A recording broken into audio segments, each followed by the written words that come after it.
2,000 years later. Abashinwa noneho n'akataraza bazakazana byatangiye kera, gusa ibyabo by'ibitangaza isi ijya kubimenya byatangiye ubwo bubakaga inyubako yitwa Hongshenshan mu kujya yakira abarwayi ba COVID-19 muri 2020.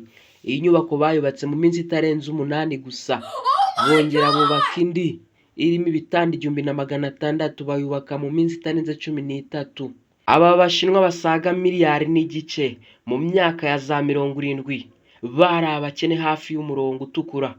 Nuko umugabo Deng Xiaoping atangiza ibya communist, aho nta muntu ugira ibye bwite ahubwo ni ugukorera hamwe n'umusaruro mbumbe ukabera hamwe.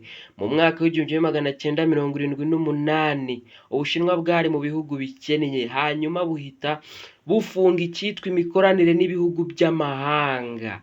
Bakomeza bihuta cyane, batangiza ibyanya by'inganda nk'icya Shenzhen, bagikoramo bavumbura ibintu bishyashya cyane.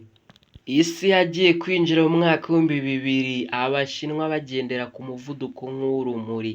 Aha nibwo binjiye mu muryango w'ubucuruzi mpuzamahanga World Trade Organization mu mwaka w'2001.